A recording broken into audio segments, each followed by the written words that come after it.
Python programming language টিউটোরিয়ালের আজকের এই পর্বে আপনাদের সবাইকে স্বাগতম। আজকের এই পর্বে আমি কথা বলবো টাইপ কাস্টিং নিয়ে। এই পর্যন্ত আমরা 4টি ডেটা টাইপ নিয়ে আলোচনা করেছি।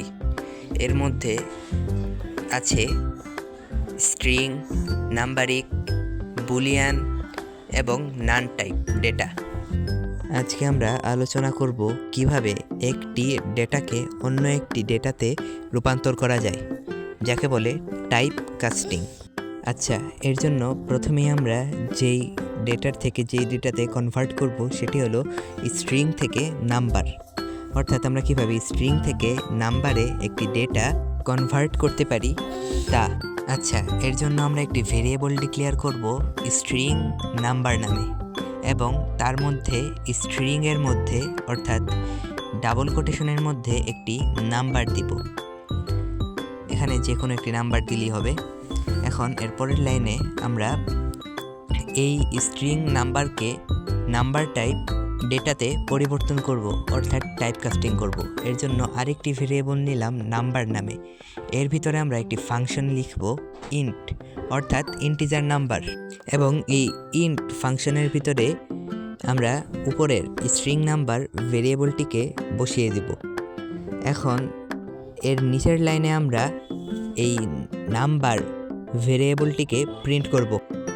এখন প্রিন্ট ফাংশনের ভিতরে নাম্বার ভেরিয়েবলটিকে বসিয়ে দিয়ে যদি আমরা প্রোগ্রামটি রান করি, তাহলে উপরের যে নাম্বারটি আমরা দিয়েছি সেটি দেখতে পাচ্ছি। কিন্তু তা দেখা আমাদের উদ্দেশ্য নয়। আমাদের উদ্দেশ্য হলো এই নাম্বার ভেরিয়েবলটির টাইপ জানা। এর জন্য টাইপ ফাংশনের ভিতরে এই নাম্বার ভেরিয়েবলটিকে বসিয়ে দিয়ে প্রোগ্রামটি রান করলে দেখতে পাচ্ছি ইন্ট, অর্থাৎ ইন্টিজার নাম্বার হয়ে গেছে এটি। এখানে এই নাম্বার ভেরিয়েবলটির জায়গায় যদি আমরা স্ট্রিং নাম্বার ভেরিয়েবলটি দেই, তাহলে কিন্তু আবার আমাদের str অর্থাৎ স্ট্রিং দেখাবে, কারণ আমরা শুধু নাম্বার ভেরিয়েবলের ভিতরেই স্ট্রিং নাম্বার ভেরিয়েবলটির টাইপ পরিবর্তন করেছি। অর্থাৎ এখানে আমরা বলে দিয়েছি নাম্বার ভেরিয়েবলটির ভ্যালু হলো স্ট্রিং নাম্বার ভেরিয়েবলটির ভ্যালুর ইন্টিজার রূপ। এখন যদি আমরা নাম্বার ভেরিয়েবলটির টাইপ জানতে চাই, তাহলে এখানে ইন্ট অর্থাৎ ইন্টিজার দেখাচ্ছে। এখন আমাদের কিন্তু এই স্ট্রিং নাম্বার ভেরিয়েবলটির ভিতরে নাম্বার স্ট্রিংয়ের ভিতর নাম্বার দেওয়া লাগবে। আমরা যদি এখানে স্ট্রিংয়ের ভিতরে নাম্বার না দিয়ে কোনো একটি অক্ষর দিই, যেমন আরিক দিয়ে প্রোগ্রামটি রান করি, তাহলে আমাদের কনসোলে এরর দিবে, কারণ কোনো অক্ষর কিংবা শব্দকে নাম্বারে রূপান্তর করা সম্ভব না। তাই এখানে কোনো নাম্বার দেওয়া লাগবে। আচ্ছা, এখন আমরা শিখে নিলাম কিভাবে স্ট্রিং থেকে নাম্বারে রূপান্তর করতে হয় ডেটা। উপরে কমেন্টে লিখে দিচ্ছি যে এখানে যা করেছি তা হলো স্ট্রিং থেকে ইন্টিজার নাম্বারে রূপান্তর। আচ্ছা, এখন আমরা শিখব কিভাবে ইন্টিজার নাম্বার থেকে স্ট্রিংয়ে রূপান্তর করতে হয়। মৌলিক বিষয় একদম এক, উপরেরটার মতোই। প্রথমে কমেন্টে লিখে দিচ্ছি ইন্টিজার টু স্ট্রিং। এখন এই কমেন্টের নিচে আমরা আমাদের কাজ করব। এর জন্য আমরা একটি ভেরিয়েবল ডিক্লেয়ার করব ইন্ট নাম্বার নামে, এবং এর ভিতরে একটি নাম্বার ভ্যালু দিয়ে দিব। এখন এর নিচে আরেকটি ভেরিয়েবল ডিক্লেয়ার করব str নামে। str নামে একটি কিওয়ার্ড আছে যা আমরা এখনই ব্যবহার করব, তাই str না দিয়ে আমরা এখানে দিব str নাম্বার। str নাম্বারের মধ্যে আমরা একটি ফাংশন লিখব str নামে। এই ফাংশনটির কাজ হলো নাম্বার কিংবা বলেন যাই হোক সেটিকে str অর্থাৎ স্ট্রিংয়ে কনভার্ট করা। এখানে ইন্ট নাম্বার ভেরিয়েবলটিকে বসিয়ে প্রিন্ট করব str নাম্বারের টাইপ।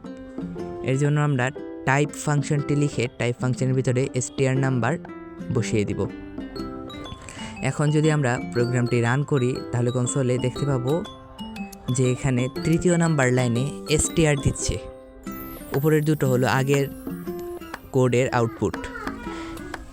এখানেও আগের ঘটনায় ঘটেছে। এখানে ইন্ট নাম্বারের ভেরিয়েবলটির ভ্যালু অর্থাৎ টাইপ ইন্টিজার রয়ে গিয়েছে এবং str নাম্বারের ভ্যালু আমরা বলে দিয়েছি ইন্ট নাম্বারের ভ্যালুর ইন্টিজার রূপ। এখন এই ইন্ট নাম্বারটিকে যদি আমরা ভ্যারিয়েবলটিকে যদি আমরা প্রিন্ট করি তাহলে এখানে সবচেয়ে শেষে দেখাচ্ছে ইন্ট অর্থাৎ ইন্টিজার। আচ্ছা, কিভাবে ইন্টিজার টাইপ ডেটাকে স্ট্রিং টাইপ ডেটাতে রূপান্তর করতে হয় তাও আমরা শিখে গেলাম। এখন আমরা শিখব কিভাবে একটি ইন্টিজার নাম্বার থেকে একটি ফ্লোট নাম্বারে রূপান্তর করতে হয় ডেটাকে। এখানে কমেন্টে লিখে দিচ্ছি ইন্টিজার অর্থাৎ ইন্ট টু ফ্লোট। এখন নিচের লাইনে লিখব, নিচের লাইনে একটি ভেরিয়েবল নিব নাম্বার নামে। তার আগে আমরা উপরের সবগুলো কোড কমেন্ট করে দিব যাতে করে প্যাচ না লাগে, কারণ মনে হয় নাম্বার নামে আরেকটি ভেরিয়েবল আমরা ডিক্লেয়ার করেছি। হ্যাঁ, এখানে আমরা নাম্বার নামে আরেকটি ভেরিয়েবল ডিক্লেয়ার করেছি। এর জন্য আমরা Ctrl+// চেপে সবগুলোকে কমেন্ট করে দিলাম। এখন নাম্বার ভেরিয়েবলটির মধ্যে ভ্যালু হিসাবে যে কোনো একটি নাম্বার নিব। এখন আরেকটি ভেরিয়েবল ডিক্লেয়ার করব ফ্লোট দেন আন্ডারস্কোর নাম্বার নামে। এর ভিতরে আমরা ফ্লোট নামের যে ফাংশনটি রয়েছে তাকে কল করব। তার আগে স্পেলিং ঠিক করে নিলাম। হ্যাঁ, এখন আমরা ফ্লোট নামের ফাংশনটিকে কল করে এই ফ্লোট ফাংশনটির ভিতরে নাম্বার ভেরিয়েবলটিকে রেখে দিব। এখানে নাম্বার ভেরিয়েবলটি ফ্লোট টাইপ ডেটাতে রূপান্তর হয়ে যাবে। প্রোগ্রামটি যদি রান করি তাহলে কিছুই দেখতে পাচ্ছি না, কারণ আমরা এটিকে প্রিন্ট করিনি। এখন আমরা যদি ফ্লোট নাম্বার ভেরিয়েবলটিকে প্রিন্ট ফাংশনের মধ্যে রেখে প্রোগ্রামটি রান করি তাহলে এখানে আমাদের দেখতে পাচ্ছি যে নাম্বারের পরে একটি 0 যুক্ত হয়েছে, অর্থাৎ এটি একটি ফ্লোট টাইপ ডেটা হয়েছে। নাম্বার টাইপ ডেটার টিউটোরিয়ালে আমরা দেখেছিলাম যে যদি আমরা কোনো সংখ্যার শেষে জাস্ট 0 কিংবা পয়েন্ট দিয়ে দিই তাহলেও সেটি একটি ফ্লোট টাইপ ডেটা হয়ে যায়। আমরা চাইলে ফ্লোট টাইপ ডেটাকেও ইন্টিজার টাইপ ডেটাতে রূপান্তর করতে পারি। এর জন্য আমরা এখানেই এই নাম্বারের শেষে পয়েন্ট দিয়ে কয়েকটি নাম্বার দিয়ে দিব, এতে করে এটি একটি ফ্লোট টাইপ ডেটা হয়ে যাবে।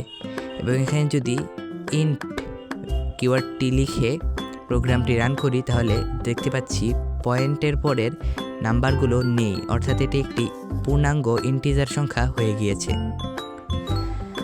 আচ্ছা, এখন আমরা দেখব কিভাবে কোনো একটি ডেটা টাইপ থেকে বুলিয়ান টাইপ ডেটাতে রূপান্তর করতে হয়।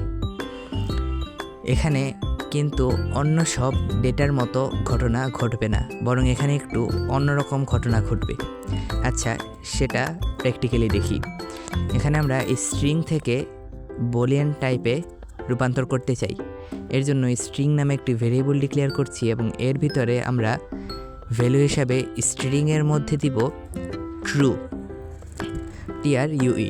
এখন এর নিচে আমরা বুলিয়ান নামের আরেকটি ভেরিয়েবল ডিক্লেয়ার করব এবং এর ভিতরে বোল ফাংশনটি লিখব এবং বোল ফাংশনের ভিতরে স্ট্রিং ভেরিয়েবলটিকে পাস করে দিব।